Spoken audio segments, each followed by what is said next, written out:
ময়মনসিংহ কৃষি বিশ্ববিদ্যালয়ের বিজ্ঞানীরা নতুন একটি মুরগির জাত উদ্ভাবন করেছেন। বাউ চিকেন নামে এই মুরগির মাংসের স্বাদ অনেকটা দেশি মুরগির মতো। জলবায়ুর সাথে মানানসই এ জাতের মুরগি পালন করে সাড়া ফেলেছেন কুষ্টিয়ার মিরপুরের ক্ষুদ্র এক খামারি। কুষ্টিয়া থেকে আনিসুজ্জামান ডাবলুর পাঠানো তথ্য ভিডিও চিত্রে সুদীপ্তা মাহমুদের রিপোর্ট।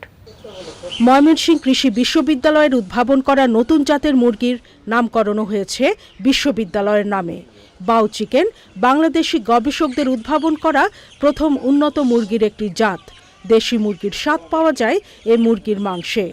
নতুন জাতের এই মুরগি পালন করে দৃষ্টান্ত তৈরি করেছেন কুষ্টিয়ার মিরপুরের নওয়াপাড়ার ক্ষুদ্র খামারি হাসান আলী। তার সাফল্যে উদ্বুদ্ধ হয়েছেন এলাকার অন্য খামারিরাও। দেশের মুরগি যেমন তাপ সহ্য করে, এই বাউ চিকেনও তেমনই তাপ সহ্য করে, মানে এর কোনো ভিন্ন নাই। প্রথমে আমি বেশি হলো 300 নিয়ে বেশি আপনার হলো 1 লাখ টাকা মতন বেশি, তার মধ্যে আমার 35 খরচ, তাতে 65,000 টাকা লাভ হয়। হাসান আলীর সাফল্যে উদ্বুদ্ধ হয়ে এলাকার অন্য খামারিরাও বাউ চিকেন পালনে আগ্রহী হয়েছেন। ব্রয়লার থেকে পাকিস্তানি মুরগি কিংবা সোনালী মুরগি সে এগুলা লাভজনক, ভালো, মানে ওজন মাংস বেশি হয়, রোগবালাই কম হয়। এটার মাংস খুব স্বাদ, মাংস খাতেও খুব স্বাদ, দেশি মুরগির মতোই।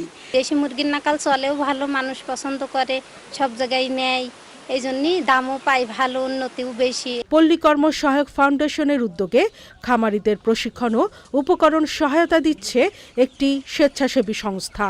বাউ চিকেনটা আপনার 40 থেকে 45 দিনে আমরা অলমোস্ট 1 কেজি ওজন পেয়ে যাচ্ছি। রোগ বালাই কম হয়, হিট স্ট্রোক কম করে, যে ক্ষেত্রে ব্রয়লারের দেখা যায় যে হলো মৃত্যু হার বেশি হয়, এদের মৃত্যু হার বলতে গেলে অলমোস্ট 0। বাউ চিকেন মাংসের পাশাপাশি ডিম উৎপাদনেও সমান পারদর্শী। এক নাগারে 120 থেকে 150টি ডিম দিয়ে থাকে বাউ চিকেন। দেশীয় জাত বাউ চিকেনের উৎপাদন বাড়াতে প্রাণী সম্পদ বিভাগও কাজ করছে। Sudipta Mahmud, channel I.